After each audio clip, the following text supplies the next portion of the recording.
here in LaGrange for No Kings. Now I will bring up Mike Waters for the real program. Thanks, everybody.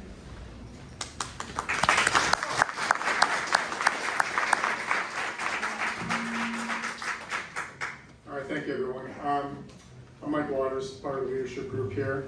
So today's meeting, we are going to talk a bit about the attack on freedom of expression, attack on free speech, free press, on crackdowns, or at least threatened crackdowns on left-leaning protests. It's frightening, and it's something that we all need to be aware of and should be concerned about. So we're going to have a couple of speakers. The first one is Kim Coughran. She is the director of the Brookfield Public Library, our gracious host. So we thank them, first of all, for opening the doors to us every month and putting up with us.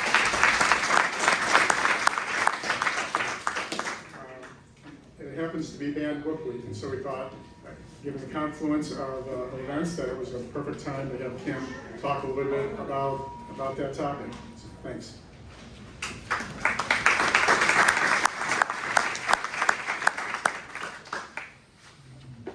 Thank you so much for having me. Can everybody hear me okay? Yes. Great. Anne asked me just to say a few words for about 5 minutes or so. And yes, you are here during Banned Books Week. It is absolutely one of our favorite weeks each and every year. We are in our third year of raising up our involvement in Banned Books Week. We, a couple of years ago, started to be at the train station handing out challenged or banned materials just in an effort to raise awareness about Banned Books Week and have conversations with residents. And this year we're doing it here on the library's plaza. And I do see some people in the audience, Bernie Ryan, who is fantastic at having these conversations. Thank you. So the time that we are in is highly interesting. We pulled back from being at the train station this year just to bring our people a little closer and have everybody on the library grounds out of an abundance of caution. And is that thing? Yeah. Exactly. Still feedback or no? Better? That's better. Okay. I think it's okay. Yeah, thank you.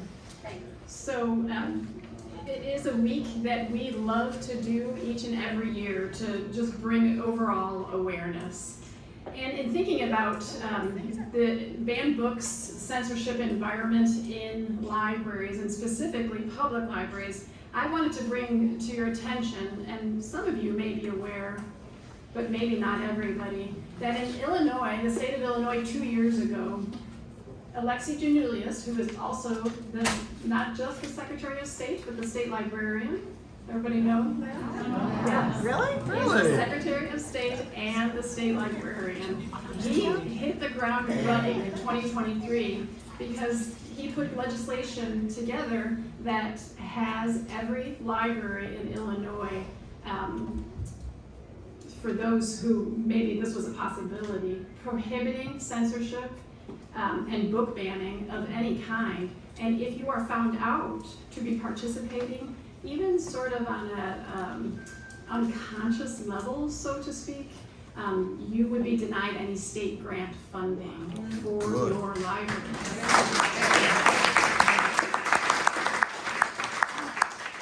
So I think it is important for all of you to be aware of that. He is just heroic to us, and he made it look quite simple. I will say that when that happened in 2023, we had a policy internally that saw the ability for parents, Brookfield, parents of minors, to tell us as the public library. We had a little form that said if you don't want your child, we don't recognize ratings, G, PG, PG-13, R, but that we would prohibit their child from checking out any rated materials in the library. This was on our books for maybe a decade or so, and when this occurred, I was able to use it with our board of trustees and say, no shunning, banning, exceptions, etc. And we were able to get that off of our circulation policy for minors who are just as deserving of checking out materials that they want to check out. So, shortly after that, with Alexi here in Illinois, there were a bunch of states that either desired to get this going for their states, or who are in the process. And we see those proposed ones below. So California, Colorado, Minnesota, Vermont all followed Illinois. And then there are others who wish to do the same. And much like sanctuary cities that we are all familiar with, where it is safe to, for immigrants and just people overall, I would say that the state of Illinois led the way. We're pretty much a sanctuary state in terms of censorship and trying to challenge materials in libraries. So it really is just so wonderful. Adding on to that, all libraries, whether they're academic, public, school, etc., understand the importance with censorship and the idea that something be removed or taken out of a library goes advocacy. And we spend so much time here inviting legislators, hosting legislators. I know some of you know we were here in July when we had an open house for Representative Rashid, and he hosted it here. We also host quite a few legislators during National Library Week every year. They do our story times. They go up to the Maker Studio and put their hands on materials, all in an effort for us to connect with them and so that they can understand issues when we, if there were ever somebody seriously trying to challenge something in the library, we could consult with our legislators and have them back us up at any time. I like to, if you think of censorship and challenging materials and advocacy, there's the Illinois landscape for that, and then the local landscape. So yes, we have this statute and law in Illinois now, but what does it really mean? Do we receive challenges here at our library? We do, but it's not very often, in all honesty. We have a great community that really believes in intellectual freedom, which is the fancy phrase that we use for censorship and everybody's right to read. We try to actually accommodate people who raise challenges in other ways. I'm sorry, is that still sound terrible? Do you want to try the handout? Is that any better? Yeah. Okay, we'll just leave it right there. Apologies. So, I can give you an example. We have a local resident, and she actually doesn't live far from the library. She, I think, with instruction from perhaps a right-wing organization, came with a list and some preparedness. I could tell that she had been hooked up with an organization or two. If you want to give me the microphone, I'll try to see if it's any better. Let me see if it's. That's worse. I think if you have to Is that unplug. one off? I don't want to turn this one on until that one's off. Technology is always fun, isn't it, guys? There we go. Uh-oh. That worked. No, you're good. Okay, maybe that's a little better? Oh, yeah. Sorry, so sorry. So in this particular case, they had some titles that they were objecting to, and I have my favorites that I like to pull out, and the rare occasion that this does happen, and it really almost doesn't happen at all. But we like to say, if a kid can go upstairs to the top floor, find the joy of sex on the shelf, and have the gumption to go to the checkout desk and check it out, then God bless them, they should absolutely do it. And they usually just go home after that, or back down, because they're oftentimes religious people and they don't want to hear the word sex. But in this case, the resident, she watches a video series here that I helped her organize so that she and her cohort of people who think the way that she does can come and they come on a Friday afternoon and they watch their movie series. So this is a group not unlike you. They just have their own beliefs, right? And so if we can accommodate folks and steer them in the right direction so that they can do their thing, and we can figure out that maybe that's what's lacking or that's what they're seeking, we do. And it works if you can meet people halfway. And then nationally, you all are watching, as I am, what is happening on the national level in terms of scrubbing information from websites and God knows what else. It's disturbing. Not to mention our universities, obviously, too. And then, as a consequence, people who are just completely terrified and who start, sometimes I think unknowingly, but not necessarily, self-censoring. So that does include librarians, academics, people who are researching, etc. Out of the sheer fear that you're going to lose your job, etc. I think that the time that we're in is just terrible. And as a result, in our world, in the library world, we are seeing, let's just say, several different faction groups of people who have run out there from the beginning to try to preserve everything that they can. And so here is a good example of one of those. I got an email, it was just a month or two ago, and you can see this happened September 9th. A group of librarians, researchers, archivists got together to preserve what remains to be archived and gathered in terms of the Underground Railroad in Illinois. And so we all got, probably all library directors, leaders of organizations got this invitation. And I believe I put a printout. If anybody here is in this area and you'd like to be involved in a project such as this, the flyer is on the table outside. So you can see, these folks aren't hiding themselves, and I'm going to show a different example in a minute, but I can tell you that I know for sure there are lots of efforts going on out there to digitize almost everything for fear that it may not be there tomorrow, next week, next year, or however small. Most information is very important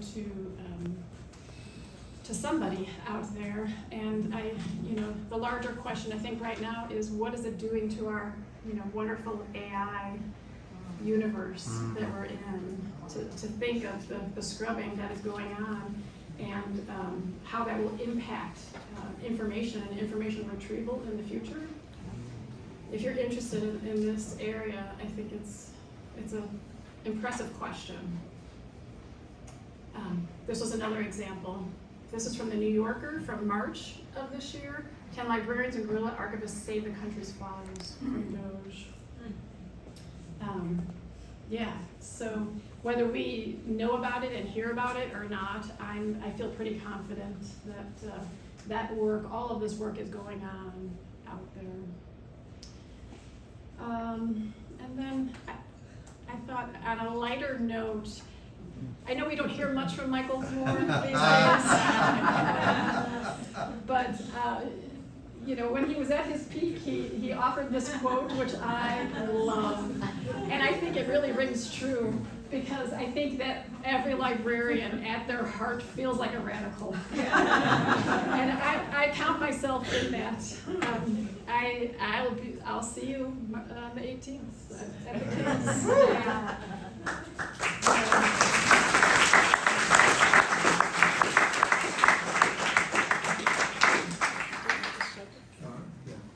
Thanks, Kim. Anybody have any questions for me? Lots of flyers out there, so help yourselves. I have a question. Yeah.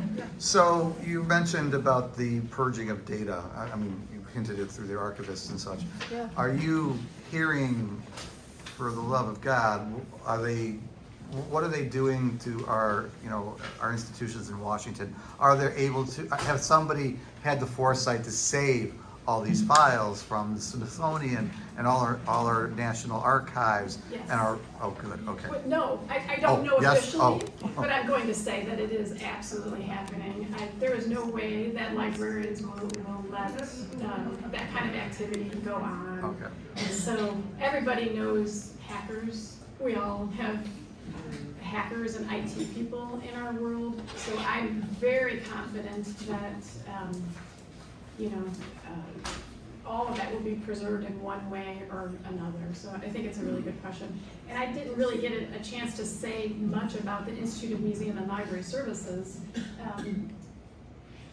As I understand it, they've been fully funded for fiscal year 2025, but the future is undetermined right now. And if you're not familiar with IMLS, they are the federal organization that hands down grants to states. And it's from that funding that if you use SWAN and you order stuff on interlibrary loan, that delivery truck, which makes its rounds to all of the area libraries, comes from that IMLS money, which is handed down to the state of Illinois. The state library then disperses it to our library systems. And it's really important. There's a handout out there about that as well. So, yeah. Any other questions I can answer before I give this back to Mike? It's just a comment, but it struck me that here decades later, it's kind of reminiscent of Fahrenheit 451. Yeah. People were memorizing books so they wouldn't disappear.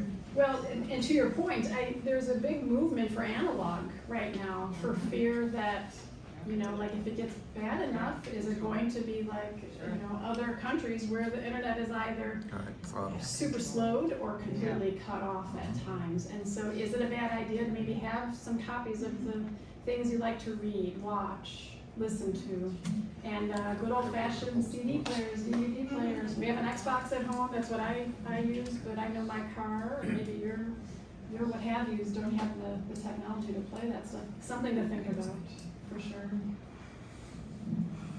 Yeah. I was just curious, what is the current status of just the challenges to the overall library model and attacks from the perspective of privatizing things and people not wanting to have libraries there to share things free to the public?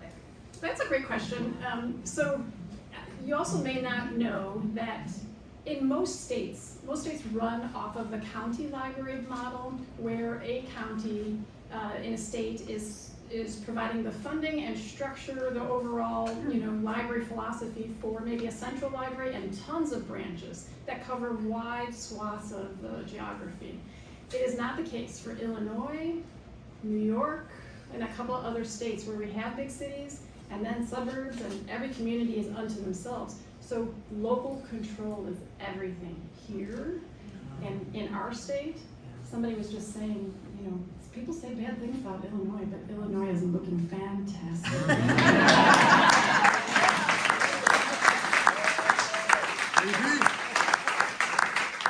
My advice would be to not move somewhere else right now. Thank you. Thanks, Kim. One of the reasons Illinois is looking fantastic is because of the Illinois ACLU. Brings us to our next guest. Aisha Davis is Senior Policy Counsel for the Illinois ACLU. Gracious enough to join us here today. It's going to talk to us a little bit about some of the threats we're seeing to free expression in this country. And then Aisha's going to talk a little about, but we're kind of thinking this will be a dialogue too. And so we want to know what you guys are thinking. Are you speaking out? Does it make you nervous? Have you gotten any backlash? And so we'll be getting into some of those things a little bit later. Aisha? Yeah, thank you. Good evening, everybody, and thanks for having me. Again, my name is Aisha Davis. My pronouns are she, her, and hers, and I'm Senior Policy Counsel with the ACLU of Illinois. And seeing this many people here on a Wednesday night is, first of all, inspiring. I love libraries. Thank you for having us here. And thank you for reaching out to the ACLU of Illinois, because as I feel like I'm preaching to the choir about, we are in a tumultuous time when it comes to our democracy. I am going to share some information that I learned this morning in our all-staff meeting from our communications director, who I think you all know, Ed Bianca. He said that when we think about democracies and how they sometimes backslide into authoritarianism, it doesn't take much for that to happen, right? And many times when that backsliding starts, it doesn't get turned around. But what we need is for people to actually go out and be in the streets, push back, fight back, all of those things that we're hearing about in Banned Books Week, especially. And I think he said something to the tune of 3-point-something% of people need to be outside in the streets. And what that means here in Illinois is quite a few people, obviously, because we are a very populous state, but what that means is that everyone in this room, if you think that this is the one time you might sit out, I would urge you to reconsider, especially with the No Kings rally coming up. I would encourage you to not only think about going yourself, but also telling people that you know to go. If you have that one person who owes you a favor, this might be the time to call it in. And the reason I say that is because what we're seeing is an onslaught of attacks across the board. We're seeing people attack access to care. We see attacks on funding for healthcare. We're seeing attacks on people's ability to freely express themselves, and not just in the form of trying to ban books, but threatening the funding to schools and education systems based on what information is available and accessible to them, or what policies those schools decide to implement that their communities actually want them to implement. It's not a surprise that Illinois is considered one of the beacons of progressiveness in the Midwest. And before I continue, I'm going to say the thing that I should have said at the start. The ACLU of Illinois is a 501c3 organization, which means we are nonpartisan. So I am not speaking to you about a political party in particular. I am speaking to you about attacks on democracy in general. So now that I've said that, there's not a surprise, though, that Illinois is seen as a beacon in the Midwest. And that's because of people like you and voting for those measures, policies, laws that make it so that Illinois is a great place to be right now. We are seeing care for minors being taken away regardless of what their parents want for them. We are seeing schools out of fear considering taking posters off their walls because they don't want to face any backlash. We have teachers who are concerned about being a safe space for students. We have children afraid of being separated from their parents. And lately we are seeing a lot of federal law enforcement action in and around the Chicago area, but also threats of it spreading throughout the state of Illinois, right?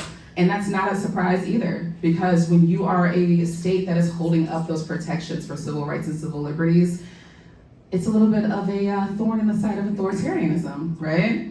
So as we fight to protect all of those things, we need you. We need your voices. We need you to show up. And I assume, can we get a show of hands of who plans on going to the No Kings rally? Oh, I need this picture. Like, this is the turnout that we hope at every speaking engagement that we have. But the reason why we are urging this kind of activation and participation is because we know that authoritarianism cannot stand in the face of an educated, empowered, and dedicated group of people. So I'll just mention a few things, and then I will turn it over to any questions that you all have in particular. First, the ACLU of Illinois is here for you. So any information that you might need, that your community needs, any issues that you're seeing, or you might need some legal advice about, please do not hesitate to reach out to us. I brought all of the rest of the business cards I have tonight. So if you need my card, if you need my information, I am happy to give that to you. Personally, I've already done some Know Your Rights presentations on your First Amendment right to protest, what your rights are when interacting with law enforcement, what the Safety Act guarantees in terms of what law enforcement from the state of Illinois should or should not be doing, access to LGBTQ plus healthcare, and what that looks like with all the gender-affirming care bans that are coming up, right? So I've done all of these kinds of conversations. If you need anything like that, reach out to us. We're happy to come and talk to you. We'll meet you back here at the library. We'll meet you anywhere that you want us to be, as long as in the state of Illinois. The second thing that I'll mention is that we are involved in a number of cases, right? Because it's one thing that the ACLU has, it is lawyers. I'm one of them. I work in policy, I don't litigate, but it is something that we're doing because we are committed to preserving those rights that we have fought so hard to get here in the state of Illinois. So we have lawsuits that are pushing back on the attacks on First Amendment rights, including attacks against reporters who are just trying to document what's happening. We have lawsuits that are a part of our national organization where we're fighting back against those attacks on access to gender-affirming care for minors. And we've seen hospitals that are being squeezed into a very difficult position of either continuing to offer care that their patients need and being targeted by a government that doesn't want them to provide that care that they worked hard to do. So please, if you need us, we're here to help you. And if you have any questions, I'm here to answer what I can. And if I don't know the answer, don't worry. There's someone in our office who does, and I will be sure to get back to you. So then maybe I would Yeah. get started. You want to Please. Oh, yeah, sure. Let's make it conversational. I got a loud voice. I've been a camp counselor before, so, you know. Y'all can't be worse than rowdy 12-year-olds. So one of the things we've seen lately is people who have spoken out on social media about Charlie Kirk or other issues have been getting doxxed, have been getting, in some cases, fired by their employers. Is that legal? Is that right? And what can we do about it? So I have the unfortunate honor of being the person to talk about the First Amendment in this moment, which is very frustrating. So when it comes to your First Amendment rights to free speech, that is your right to have free speech when it comes to it being suppressed by the government. What that means is that for private employers, unfortunately, they do have a right to decide who works for them and what that looks like. Of course, there are certain laws in place around discrimination, harassment, all of those things. I would suggest that if you have encountered something like this where you feel like your expression is being limited, reach out to an attorney if it is something that involves a government agency. So for example, let's say you work for some agency in the state of Illinois, you posted something that your supervisor or coworker didn't like, and then you face retaliation from your job. That's a very different story than if I worked at McDonald's and something similar happened. So if something like this has happened to you or someone that you know, you should reach out to an attorney about that. In terms of what that looks like in the form of doxing or harassment, of course, bullying, harassment, all of those things happen online, but it does get to a certain level where it might be considered illegal or a crime. Again, in those instances, unfortunately, the ACLU of Illinois cannot really represent you when it comes to criminal issues, but if you feel like your civil rights are being restricted, please reach out to us. Unfortunately, I can't say too much about the content of things and what is being said and how that's being done. But yes, we are keeping an eye on what it looks like to have our government seem to step in and attempt to silence people. So that is something that we are definitely paying attention to. It is not as loud as the conversation has been around Charlie Kirk specifically, but those targeting that I was mentioning about like school districts and people being worried about what posters they can have on the wall. A lot of that is because of the language that was included in some of the executive orders that came down from the White House starting at the end of January. What we saw was language that seems to say that DEI is basically evil, right? If you allow the White House to tell you. And what we saw in those executive orders included things that were more of a laying of a groundwork of kind of projecting where things are going versus anything that is actually actionable. And when I say that, I mean that an executive order does not overturn the law of the state of Illinois. So regardless of what comes out in an executive order around, let's just use the one on DEI in schools, right? That language is not something that will undermine the laws that we have around having comprehensive education here in the state of Illinois. So any of our laws related to the information around sexual health education, consent, all of those things, they are still the law here, and our teachers are still empowered to teach that information. So I want everyone to know that while the executive orders it's designed to scare us, right? Like what's happening right now is designed to scare us. That language is hostile on purpose, and it uses terms that are dehumanizing intentionally for some of the most targeted communities in our country. And so I want us to remember that a lot of what's happening now is a narrative attack. It is using language to have that chilling effect that, what was the librarian who just spoke before me, what was her name again? Kim Coughran. Kim, what Kim was talking about the way that people are preemptively complying or how they're changing things even if they don't necessarily have to, that is the chilling effect that we are seeing across the board. And that is that narrative attack that I'm talking about, right? There are certain things that are happening where we are seeing real changes, and then there are certain things that are happening where we are being threatened, where we are being scared, where we're being intentionally told inaccurate information to stop us from doing the things that we know are our right. So another example of this is when the White House released a press statement saying that a list of hospitals had stopped providing any gender-affirming care. It was a lie. They had a number of institutions listed from our state that still provide care in certain ways. And so that was designed to scare parents. That was designed to tell trans kids that they don't deserve care. That was designed to make us think that we're losing. But the fact that you all are here, the fact that you all plan on speaking out on the 18th shows me that we're not losing. And so we have to maintain our stamina when it comes to pushing back against what this administration is doing. I struggle for the words sometimes. We'll get to the questions in 1 minute. So, speaking of misinformation, Indivisible has a really great program called the Truth Brigade that is designed to throw a wrench into the disinformation machine. So they have, like every other week, they will send alerts, basically scripts, talking points for you to use to counter disinformation. They give you advice on how to do it. Some of us are outspoken on social media, and they give you advice on how to present that information. For example, don't engage with disinformation, because social media is based on an algorithm, and the more likes and the more comments a post gets, the higher its visibility. So if you engage with somebody who's spewing lies, you're actually helping them by raising the profile of their post. So instead, you have to do your own post, and they give you, they have a model that they call the truth sandwich. So it starts with a point, like, I think that I really believe in free elections because it helps us decide who our government is.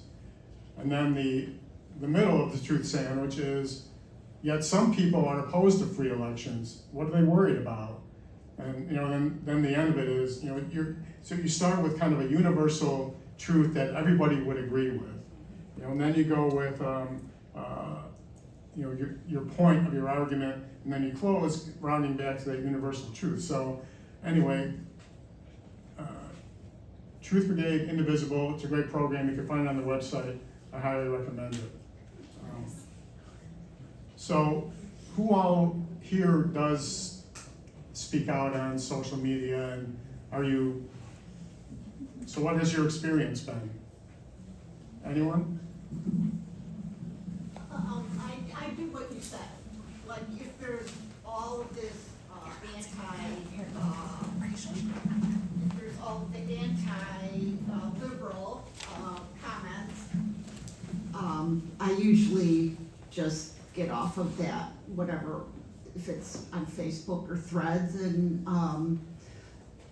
but it seems like some posts by Democrats, whatever, whether it's a reporter or a politician, they're followed, right? So immediately there's like 20 comments that are all negative immediately.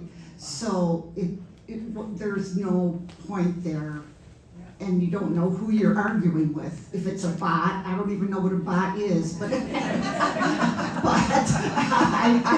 I know the term. So yeah, and really for me, I've been commenting more just about what's going on in Chicago, because that I can see is not getting that information's not getting out in the mainstream media in other states, in the country. And so I've had a lot of people then go, oh wow, I didn't know that was happening. So talking about Chicago really has been, I think, a powerful, something that you know about personally, I think is a good thing. Yeah. Thank you for doing that.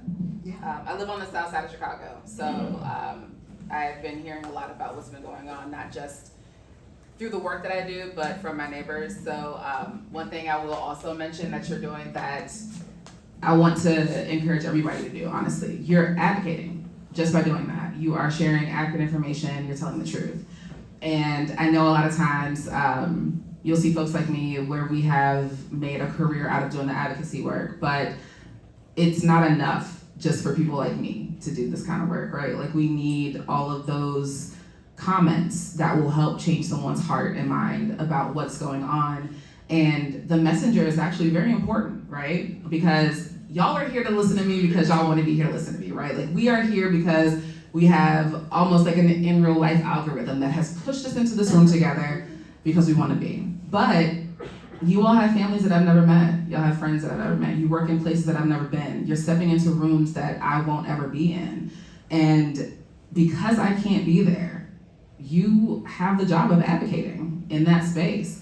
Our librarians do it every day by encouraging people to read and learn and discover things. You all get to do it every day as well by encouraging people to not only learn the truth like you're posting online, but also expand where you're getting information from. I think the thing that can get really hard is that the algorithm does kind of push people into these spaces where it's either extremely agitating, like you were saying, where you have these different accounts that are getting pushed up the timeline because of how many people are engaging, even in a negative way.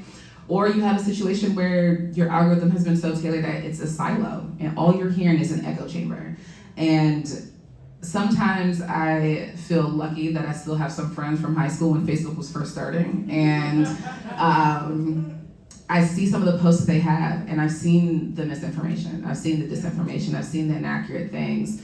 I went to a university for undergrad where they paid Charlie Kirk to come and speak at an event. So I have those people that I'm connected to on social media, and there are some of them that I know will not care, they won't listen. But I've also commented on some of their things and had people reach out to me directly and say, I didn't know that. Are you sure? Like, what's your source? And some people feel like that's a threat or a challenge, you know, like people asking you what your source is, like, why are you trying to check my credentials? It's Facebook, right? But at the same time, it's an entry point. It's the start of a conversation. I see that as a way to educate people. I've had conversations with people who, because of the echo chamber they were in, thought that me having a job at the ACLU or the other jobs I've had before, I wouldn't even listen to them. I wouldn't want to hear their perspective. I wouldn't care. And that's not true. And I've had people who have changed their minds and their opinions and their positions on things because I took the time to listen to them and tell them what I know, show them what I've learned, and give them the evidence sometimes, because like we've been talking about with the changing of history and the losing of some of these archives, right? Like, people don't always know where to go for accurate information. And so I would encourage you all to do that, to tell the truth, to share your sources sometimes, because people don't really know where to look sometimes, but also be willing to engage in that conversation. I'm not telling you to go out here and start fights. I'm not doing that. But what I am saying is that we all can recognize it, right? That person who is just frustrated, who's tired, who feels like everything is against them. It's not a surprise that some of these more hateful groups are able to get a foothold because there are so many people who've been so tired for so long, and they just want someone to tell them that it's not their fault. And instead of finding someone who's willing to say, it's not your fault, it's a system, or it's not your fault and here are some resources, or it's not your fault and here's how you can be helped, they find people who twist that anger into something really ugly and turn it into something to lash out at other people with. And so when you take the time to try to unwind that, it's a change, and it can be a mind that's changed over Thanksgiving dinner. I know the holidays are coming up, and some of us don't want to engage with certain family members over the turkey. Yeah. Understandably. Some of us don't want to sing carols with some parts of our families because it just doesn't feel good. And at the same time, you might be that one person who can get through that cousin, that aunt, that nephew who spends too much time playing video games and is listening to people across the world tell them hateful things, right? Like, you might be the person that changes their mind. I was talking to somebody about this and how it can feel so isolating to hear what's happening, to see what's happening, where it feels like we cannot stand up to the hate that is coming down on us. But when you think about sand, teeny tiny little pieces of sand, right? It's very small. One piece of sand is not gonna knock you over. But that entire shoreline on Lake Michigan isn't moving, no matter how hard the water comes in. No matter how many times the tide rises, that shore is still there, and that's because that sand is together. So think of yourselves as that sand. You're not in this by yourself, even if it feels isolating, even if you feel like you're washed up in the waves, there's a whole shoreline of us. I mean, look around this room. There's a whole shoreline of us, so just try to keep yourselves rooted in that part. Okay, wait, I'm gonna. Oh, I got it. Okay. I was like, I will run around the room with the mic before y'all. So, all right, so more about Truth Brigade. So they also talk about priming people to be skeptical, getting people to not believe everything they necessarily see, steering people away from sources that are not credible toward news sources that are credible. So rather than criticizing them or mocking them for what they're saying, say, well, are you sure that is this a good source? Maybe you should look here instead, so that they don't feel they're being attacked, but rather being led to more credible sources of information. Lori? Hi, I'm Lori Bulio. I'm a property manager in the Village of LaGrange, and back on February 13th of this year, ICE raided our apartment complex for 72 apartments, 6 12 flats.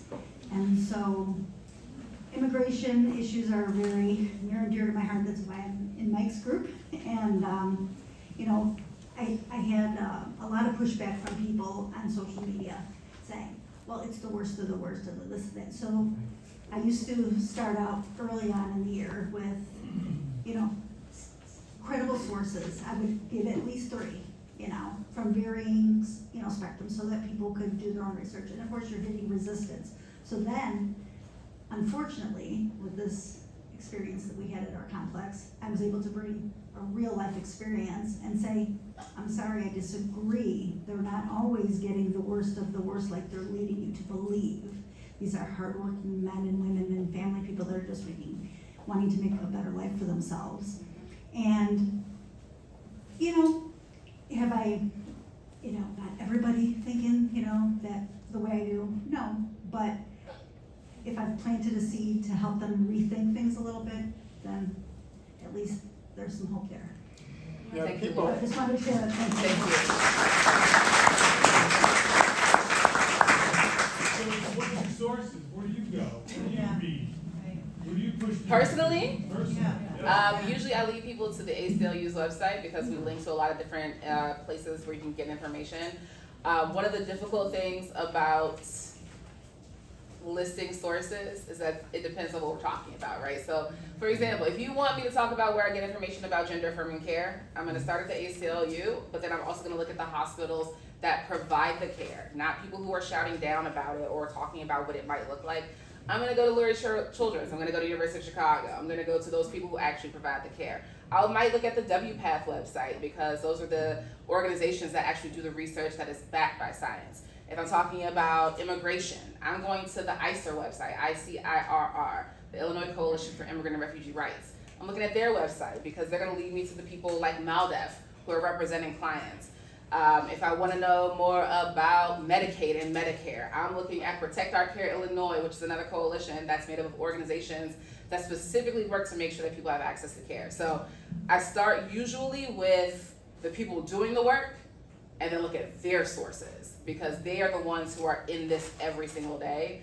I will say that news is going to be news and you're gonna hear about the local issues sometimes, you might hear about some global issues, but if I want to do a deep dive into research, I'm going with advocates, professionals, and those folks. Librarians. And librarians, that's right, get a library card if you don't have one, that's right, absolutely. Hi, my question is in regards to something I have been just starting to research, so I apologize that I haven't dug deep too much, but I've seen some stuff that ICE is planning on using contractors to do more surveillance on social media. Is that something that is true? Is that okay? Is that legal? Is that infringing on First Amendment rights?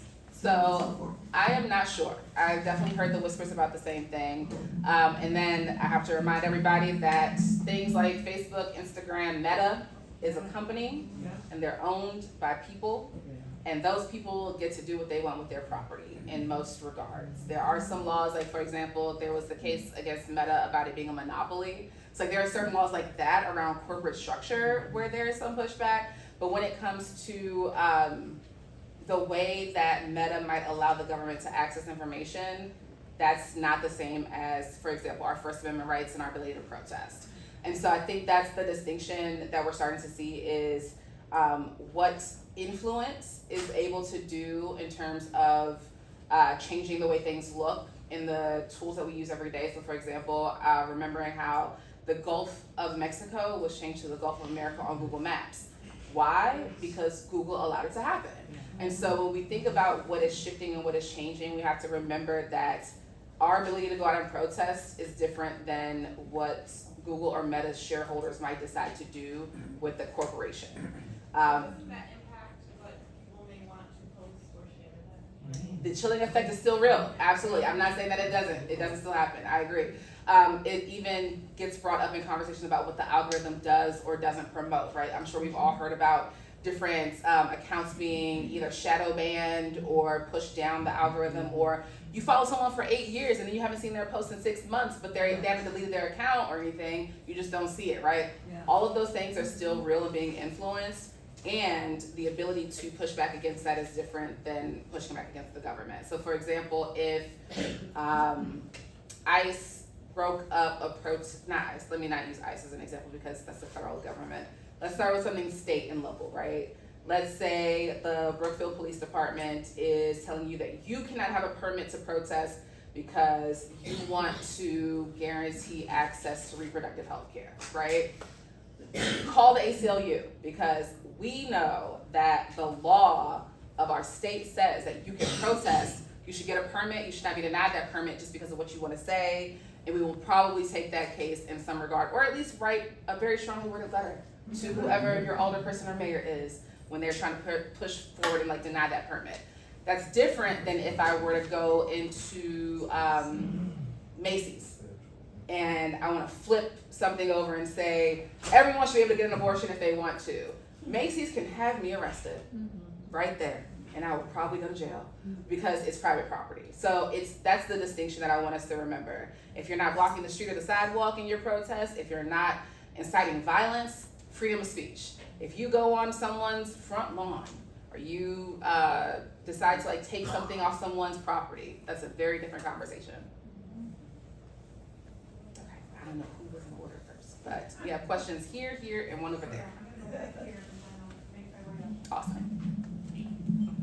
Hi, Katie, Brookfield resident. Just wanted to speak to the social media piece and something positive that happened this week. I actually found out about this meeting via a post where I kind of spoke out, and the disruptors disrupted and they were loud because they are typically the loudest.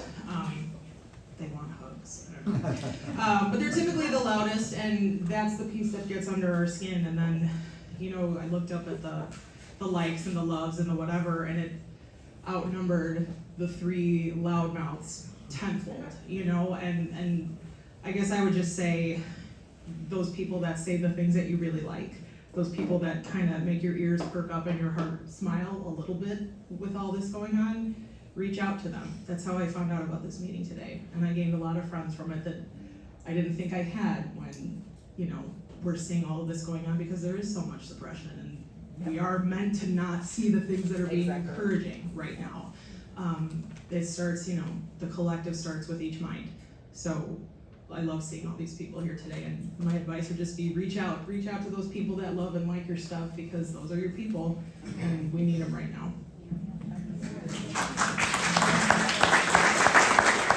We have a question here. Right. Did you have a question, ma'am? Yeah. And then we have 2. Just building off of that surveillance question, I was just curious about, we've seen in other communities, police departments putting up like facial recognition apparatus around the town, and then different communities fighting back against that. I was curious about things that are happening in Illinois and whether we have protections against the increasing surveillance and technology aiding some of those efforts. So I am not the person in our office that works on that, but we have someone who does. My colleague Steven and my colleague Kadeen both work on what is happening around surveillance, your personal health information, your bio data, and how that can be used in the state. We have a law called BIPA, which I believe is the Biometric Information Protection Act. We call it BIPA all the time. I think that's what it stands for. But we have laws in place here to regulate how your biometric information is used. I'm sure you've all heard about the data centers that are being built all over the place to help with AI and information storage and all of that. There are pieces of legislation that are being discussed. I encourage everyone to reach out to your elected officials at the state level who are talking about this. This is a conversation related to energy bills. It's a conversation related to, yes, exactly. It doubled. If your bill has gone up, raise your hand. Your utility bill has gone up, raise your hand. More than doubled in 1 month. I have friends who are in Georgia whose bills have tripled. I have a friend who lives by herself with a $900 utility bill.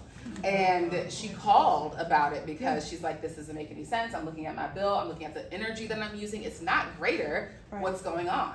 So that conversation is linked to this conversation around data and information. And I would encourage you to reach out to your elected officials and ask them what they're doing in regards to that and protecting your information and your data. Because there is a conversation about this where you'll hear people say, the data center is just storing information. We're not selling it, we're sharing it, we're not using it to train anybody on anything. And they might be telling the truth, right? But to make sure that that information does not end up in the wrong hands, we need laws like the ones we have in Illinois. And we need to shore up the laws we have in Illinois to make sure that that's not happening. To make sure that we aren't creating a situation where our information can be used in a way that we didn't consent to. So we are, what's today, the 8th? We are about 5 days away from veto session in Springfield. That means your elected officials, all of your state reps are going to Springfield starting next Tuesday to talk about some big ticket items, including energy. They're in session that week. I would encourage you to call them tomorrow even, maybe Friday, Monday at the latest, to talk to them about what they're doing in regards to this conversation. Then they have a week off. Call them all that week. Because they'll be back in district. They'll be back, go to their office in district. Talk to them when they're back in town for the week of the 20th. And then the week after, they're back in Springfield again. So I would encourage you in the next 3 weeks to reach out and talk about these things because these are very fast moving conversations. And we want to make sure that people are informed about their protections. If you want more info about that, I encourage you to go to our website, aclu-il.org. And if you want to talk to someone directly about it, please give my card and I'll put you in touch with my colleague who works on this. Say the website again. ACLU-il.org.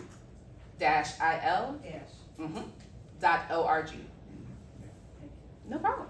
Got Jim. Yeah. Hi. Hey, Jim. Hi, I'm Jim Longino. I'm LaGrange, part of the Indivisible Restaurant Chicago group. This is very cool. Thank you all for coming. I got a question for you. Yep. ACLU is heavily involved in litigation, but like any other entity, there's limits and they're not infinite. Yep. How is the impact with these the high-level law firms that have acquiesced to this administration and have given $40–50 million of free legal work that's going to be turned against our rights and fighting groups like ACLU? How are you countering that? Is it something we should be worried about? And how much more do you want money from us so that we can make sure we're stepped in? Man, our philanthropy and engagement team would love you. So you can always donate to our organization. It's on our website.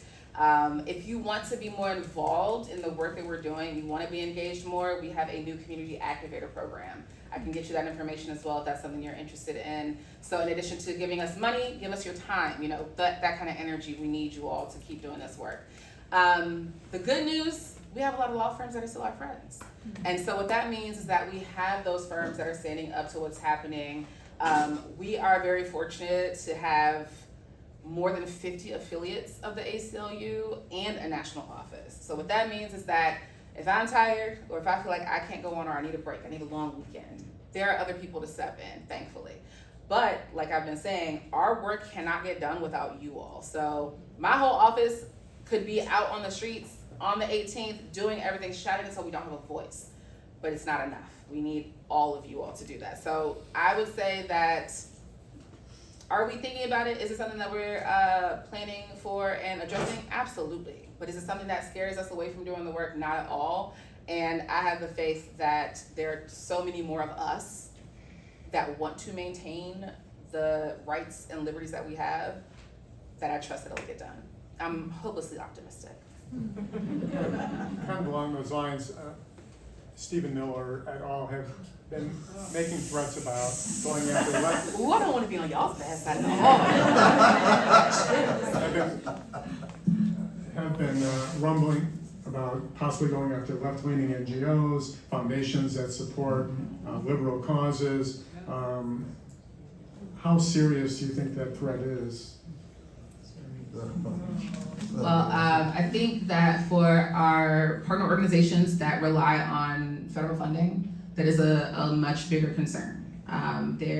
The way that these threats are having the chilling effect that they are having is because a lot of them are rooted in funding. So the teachers are afraid of putting up posters because they're worried that their school district will lose funding. The hospitals are concerned about the care they're providing because they're afraid of losing Medicaid funding. Libraries are being threatened with their funding. So a lot of it is tied to funding streams. Fortunately for some of our organizations, we do not have federal funding. And that's because we have great donors like you all. So I would encourage people to continue to donate what you can. If you have friends who have disposable income, please encourage them to donate as well. If they have time, listen, my supervisor and I just had this conversation about all the older folks that we have seen turn out. I am starting to lump myself in the group of older folks, honestly, and I love that. But if you are retired and you have an abundance of time, come out and be out. I spoke to a legislator recently, just everyone who Kelly Cassidy is, her district is closer by the lake. But she was saying that she has a corner in her district where every Friday at 7 in the morning, the elders from one of the assisted living facilities are outside on that corner every Friday morning, to the point where local businesses are donating coffee and donuts because they know that these people are going to be out there because that's what they're doing. They're giving their time. And that, I think, is something that we don't often hear celebrated enough, the volunteers that make this work possible. Even at the ACLU, our luncheon is an example of this. We can't have that luncheon without volunteers. We can't get a lot of our work done without volunteers. So if you cannot donate money, please donate your time. If you are an older person who wants to become one of our Seniors for Liberty, please do. We need you in our community activator program. If you are young or young at heart and you're in school and you have a summer off or you have holidays that you want to use, reach out to your local ACLU chapters. We have chapters outside of Chicago that are doing this work every day. So please get connected. And it's not just us, we will point you in the direction of all of our partner organizations if you have a specific interest that we do not cover. So please reach out to us, use this as a resource. Oh, this gentleman was next, I think. Bob. Okay. Bob, I'm coming to you next, don't worry. Getting back to one of your earlier expressions with the executive orders. Mm-hmm. Now, our current president has said that there is a law now against burning flags. All right, so that's not true. But if a local law officer takes it to heart and stops somebody from burning a flag, what is their recourse? So, Can they is fun. sue? I need the mic for this one. This is a fun answer. I mentioned something called the Safety Act earlier because that is one of the most recent omnibus bills that passed in Springfield around police accountability. So, in 2021, the General Assembly in Springfield passed this law that created a new system by which you can hold an officer accountable. It's called discretionary decertification, and anonymously even, if you wanted to, you can report behavior like that to start the process to get an officer decertified, meaning they can no longer be a law enforcement officer anywhere in the state of Illinois. Exactly, right? See? I get excited about this because this gives a tremendous amount of power back to communities to hold people accountable. We have had and continue to have laws on the books around automatic decertification. So that is your the higher felonies, the criminal charges. If you see an officer doing those things, automatic decertification happens. But if we're talking about unprofessionalism, if we're talking about harassment that would rise to the level of you believing that that officer cannot do their job accurately, like suppressing your First Amendment right to free speech, you report them. We have a law enforcement training and standards board that must review that report. They will start a process of investigation on that officer and what happened. You can also list information of witnesses who were there with you. So if we saw that happen right here, right now, you could list every person here as a witness and start the process of getting that officer decertified. Now, All that being said, right? If you ask me how effective this is, I would say that the implementation process is slow going. And the way to speed it up is to put pressure on your elected officials. They're the ones to make it so that these boards, these groups, these agencies have to comply with the law. You can start a charge, you can try to file a lawsuit, and that's absolutely fine. I would encourage you to go the elected official route as well, because they're the reason why that law is in place in the first place. And so to go back to them and say, hey, you voted for us to be able to hold these people accountable. Why isn't it working? Fix it. And that is their job to do it. You elected them, hired them to do that. It's their job to do it. I'm gonna go to Bob and then I'll come back to you, John. Hey, Bob. Yes, my question relates to the last, but goes back further than one of your responses. It had to do with needing a permit if you're on public lands, but if you will go on private property, you're in trouble. So my question, and reverting back to what you just said now, is what about the feds? They just attacked that whole apartment building, rousted people out in the middle of the night, children, everyone. I'm assuming that they had no warrant, I don't know, but I'm seeing their past, or they had the warrant blank copies that they carry in their cars and they scribble something on. They don't seem to have to obey by Illinois' law, nor the laws that I mentioned about warrants, being able, what's the legal term for being able to produce someone, show them face to face, he's not been disappeared. Anything can be done? I mean, just more protests? So this is when all of our civic education stuff has to come back, because unfortunately, the federal agents are not bound by the Safety Act, right? Like, that is a state law that applies to all the agencies and departments here in Illinois, but federal law is what governs our federal agencies. And what that means is that when we see things like that, like what we saw at that apartment building in South Shore, in the south side of Chicago, the recourse we have is federal. And so I, because I'm not a litigator, I'm not sure what is happening in that regard. I am happy to share information with Mike so we can share it with you all if there is a lawsuit that we hear about, or if we have any action around that. What I will say is that we have heard more stories from people who are on the ground at Broadview who are seeing Illinois State Police coming in. And what we're hearing is two sides of it, right? We have protesters who are frustrated because they feel like what is happening is that the police are protecting the federal agents. And then we have protesters who are saying that they think that what they're trying to do is cool the situation down so that the federal agents do not escalate it. I cannot speak to what the police are doing. It's not my purview. But what I will say is that there are organizations, including our national office, that are working on the things at the federal level. This is another time where I'm gonna encourage you to call your congressional representatives. I know that there's a shutdown that's happening right now. I'm from DC. I have family who are impacted right now. My sister-in-law is furloughed. My brother is worried about being furloughed. My parents, both of them, were pushed into early retirement because of this administration. So I am feeling it too, right? So when we're thinking about what can happen at the federal level, unfortunately, one of the frustrating things is that it moves a lot slower than a lot of the things we're able to do at the local level. It doesn't mean we're not still fighting though. And I'm not here to tell you that your frustrations are not warranted, because that is foolish. And I also am frustrated, right? Like I am sure you all can understand that there are things that I can't say up here because of how I'm in this room. And so I can imagine that there are things that you all probably want to be saying to me too right now. And so I'm not here to dissuade you from your feelings. I'm here to tell you to funnel them in a way that helps us to make sure that this backsliding does not continue. And part of it is coming out to the protests like the No Kings rally. Part of it is calling your representatives at the state, local, and federal level. Part of it is writing letters, donating if you can. So yes, we're frustrated. Yes, we are seeing it. I am worried about what's gonna happen in the building I live in. I'm worried about what's gonna happen for my neighbors, my colleagues.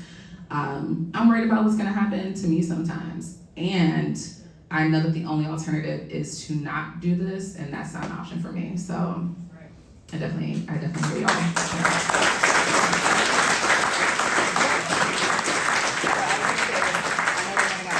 I can still be here. So we're gonna have to wrap it up, but can you stick around for a few minutes? Absolutely, yeah, and I'm So- gonna go get my cards now. If somebody, so we're all gonna hang around for a little while, and Aisha, so if you have questions for her that you weren't able to get to, you're welcome to talk to her.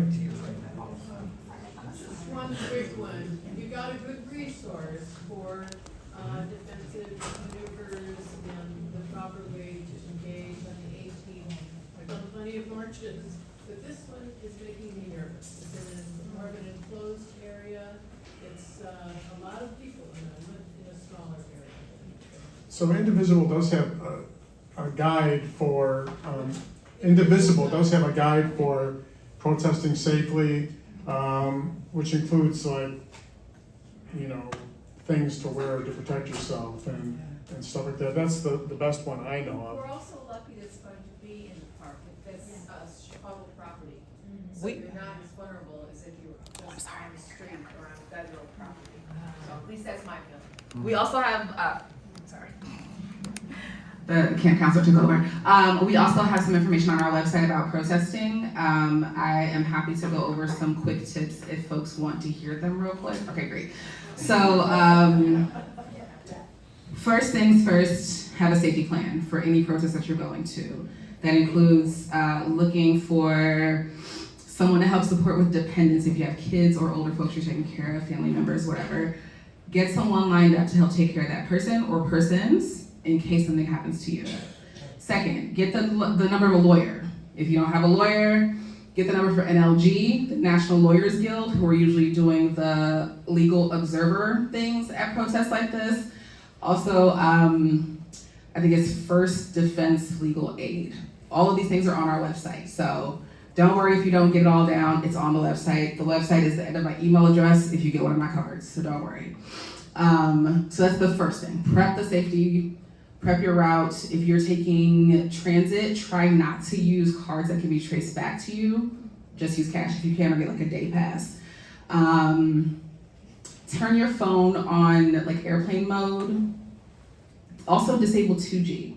I don't know, does anyone know what 2G is? I learned about 2G last month. It is a backdoor way to kind of track your phone if you turn it on airplane mode. So you have to go into your settings and disable that separately from turning your phone on airplane mode. So the info on that is on our website too. I cannot tell you, I'm not a tech person, we have an IT person for that. So I can't tell you right now, but it's on our website as well. If you are like me and you have tattoos, cover your tattoos before you go to a protest. Cover any other distinguishing mark that you can. Wear a face mask if you're comfortable. Go in a group, get a protest buddy. Don't go by yourself. If you are separated from your group, make sure you have a safe place to reconvene. If I'm at a park, I'm scared, I get nervous, I get separated from my group, I might meet at the library so that I can get my people back together with me. If you are taking pictures, when you post a picture, post a screenshot so that you are not sharing metadata. If you are taking video, you should be okay, but there are some laws around wiretapping where the sound may be an issue, so just be aware of that. I'm trying to think of anything else. Do not voluntarily talk to law enforcement. I'm not telling you to obstruct justice, I'm not telling you to impede anything, but don't volunteer information. It doesn't usually help, and if you are not being arrested or detained and you ask if you can walk away and they say yes, walk away. I am also gonna say that we have heard stories and anecdotes that people who are walking away suspiciously are also being detained. So I know, but this is really just like a safety situation. So hands out of pockets, walk slowly, etc., etc. If anything happens to you and you feel like your rights were violated, contact us if you are not locked up or arrested, right? If you've been arrested, you need to get in touch with someone from First Defense Legal Aid and they can help you out with that. All of the information is on our website. So please feel free if you have any other questions. If you're denied a permit at any point, I know that we already have the things for No Kings, but if in the future you decide to plan your own thing where you have a microphone, a loudspeaker, a stage that you're setting up where you need a permit and you're denied, call us. We definitely handle that. But if you are just you and your friends are real fired up and you're upset and you're just walking down the street and you're protesting and you're not blocking the sidewalk, you don't need a permit for that, so you should be okay. And I think those are the top things. And if you're going to Broadview, wear goggles, and have face covering, because even if you're not directly in the line of fire, there's a good chance you're gonna be downwind from tear gas or pepper spray. I heard too, well, I'm a marshal too, that not to wear contacts. Yeah. Right. Do not wear Bring contacts. your glasses on. Yeah. Would you advise against the bridge brigades? What property is that considered? Because they're doing a big one in Bill. These are where they're hanging signs from highway overpasses. Oh, you know what? I do not know the specific answer for that one, so I'm not sure. Public right of way. Yeah. Right. See, this is where the lawyer in me gets a little like antsy. I can't tell you because I can't tell you definitively. But if you want an answer, take my card, reach out to me. We'll figure it out. Yeah. Sure. At our bridge brigade last week, state police were there, and they said they just wanted to make sure we didn't put anything over 294. This is at Plainfield and 294. We've done it a couple of Thursdays. I'm willing to go there tomorrow with our signs that say no ICE and no troops. But we had police and they were okay. They didn't. So as long as the sign was hanging on our side of the bridge, not over the highway side. Correct. Okay. I'd just like to say that I've been at Broadview for the last maybe 10 days out of the last 3 weeks. And there is a way to be there where you are about 50 yards away from the detention facility. My husband and I have been going, and we like to position ourselves where people are exiting off of 290. And we stand there with our signs, and there's usually about 4 to 8 people, and we reach hundreds and hundreds and hundreds of cars coming off 290. And we're reminding people that they are right in front of the ICE detention center, but again, our backs are to the detention center. There are agitators back there yelling at the ICE agents. We aren't doing that. We're really engaging with the people coming forward, and we need more people there. What kind of sign? The sign I had today said, "Honk if you love the Constitution." And there were veterans there today. There was a small veteran protest, and one of the veterans was there with a copy of the Constitution. A huge poster, so we stood side by side. But I'm telling you, the Wall Street Journal is there, New York Times are there, CNN is there. If you want to get your message out, which we need to do, go there with your No King signs. Because, I mean, I've been interviewed twice. My husband was interviewed and on the news last night. There's only like 4 to 8 people doing this. So like the same photographers are doing this. So like, come on, we need more. My question, we're there between 4 and 6. So the Broadview mayor just announced that they're gonna limit protesting to hours of 9 a.m. to 6 p.m. Is that legal? Can they Well, do that was my question for you. They're telling us we have to stop at 6 p.m. So there are, I know y'all hate when a lawyer starts, so it's a thing, I know. There are the broad rights that we have, and there are exceptions, right? What is an example of that? So everyone remembers 2020 when everything happened with George Floyd and there were the protests across the country, including in Chicago. And at one point, Chicago's mayor raised the bridges and enforced a curfew. Things like that happen. Now, was there backlash? Absolutely. There were different, I think, complaints. I don't know if there were lawsuits specifically against it. So I say all that to say, we do have a broad right to protest, and also there are circumstances under which that can be limited. I am not saying whether it is legal or not, because I can't. And if you feel like there is something that is wrong that is happening, we have First Amendment experts in our office who are happy to work with you and figure out what's going on. You can do an intake with us, and we can follow up with you that way. I think it's a Broadview issue, that's what I was told, because they just don't have the manpower to protect what they say. It is a broad, yes. There was one person in the back. We'll take that one, and then we're gonna wrap it up. Somebody have their hand up in the back? You know, I just had a quick question. I don't know, I've heard of situations where actual American citizens that have been arrested and detained by ICE. Yes. So what is your recourse then? I mean, they can just come in, just like they're going into that building. There may be, you know, American citizens in there. They tend to do, I think, racial profiling in order to select people. And then they use that as a pretense or whatever. But it seems to me none of that's under federal, it's not legal. And what recourse do you have if, say, you get a little olive skin or something, and they arrest you and then detain you? So this Are you is. supposed to carry a passport on you at all times? So first, we do not recommend carrying a passport. We've heard from our partners in ICER that if you want to carry something with you, take a copy. Do not take the actual document because there is a chance that it can be seized and you do not get it back. And it will be harder to prove to get a new passport than if you just lost a copy of it. So I'm going to start there. Do not carry your passport in that circumstance. Okay, I just want to put that one out there. It's one of the few definitive statements you'll hear from me tonight. And then when it comes to what you're talking about, you're absolutely right. Racial profiling is happening. Xenophobia is happening. And the Supreme Court recently just said that it was okay. And this is when I'm going to go back and harp on what I was saying earlier about elected officials. This is a trajectory that we saw coming and one that we have kind of been talking about for a long time, right? This was not just that recent Supreme Court decision. We've been talking about this for years. Remember when the Dobbs decision came down and overturned Roe versus Wade, right?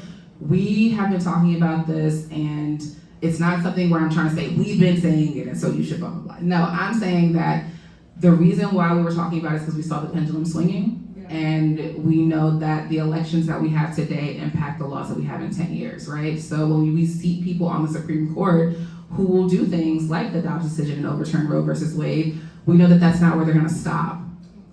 If you haven't looked into what Project 2025 is, I would encourage you to do so. There's even a tracker now where you can see how many of those things have already been accomplished and what that's looking like. And I'm not saying that to be inflammatory or to incite anything. I'm saying that because the best way to combat what's happening is to be informed about where they're going next and what's happening. Attacks on gender affirming care for minors and that decision of the Supreme Court under Scrimetti is not the end. That's just where they're starting. There's a reason why the executive order said 19 and under instead of 18 and under when you usually think about child care or youthful care. That's because if you start at 19, it's an entry point to denying gender affirming care for everybody. So the playbook is laid out already. There is a way to look at what's happening and figure it out. Now the recourse for what happens to people when they are detained unlawfully, when they are stopped and searched unlawfully, again, because I'm a lawyer, I'm gonna tell you to find a lawyer. Now, we have seen in certain circumstances where there are class actions that have been brought up and developed and used. There are also individual cases people might want to bring themselves. So I would just encourage you to talk to a lawyer about what's happening if you have encountered something like that. I know that there was someone who spoke, the property manager. If you wanted to talk about something like that, please reach out to our office because there are lawyers who are trying to fight back against this. We might not be, like I can't talk about everything because again, I'm not a litigator and some of these things are in process. So it's not something that can be spoken about, right? And that's not to say that there is anything in process. I am not on that side of the office, right? But I am saying it to say that there are people doing this work right now. We haven't stopped and we're not going to. So when you see these dominoes being lined up to be knocked over to keep attacking each and every one of us, they're gonna start with gender affirming care for young people. They're gonna move to reproductive health care and abortion access. They're gonna move to block access to Medicaid and limit the things that we're able to actually get care for, like preventative care, right? Like we know what's coming. And the more we push back against the way that they're targeting immigrant communities, the way they're targeting trans young people, the way they're targeting Black folks who live next to immigrant communities, right? We have to push back now because we know it doesn't stop there. We know it will come to Brookfield.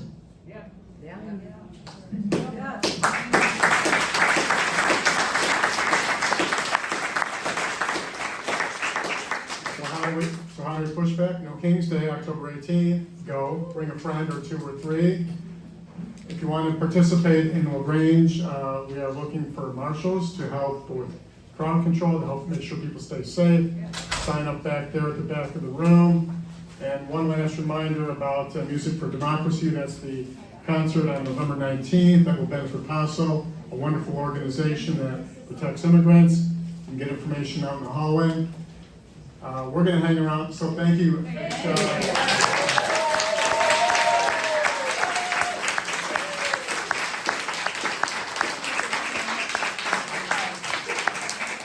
If you want to know about the Immigrant Rights Protection Team, you can see me. I'll hang around for a while. We'll all be around. So thank you for coming, everyone. Hey, Thanks, everybody. Hey, we are making a difference. We are making a difference. So just keep it up. We're going to win this thing. We're going to win.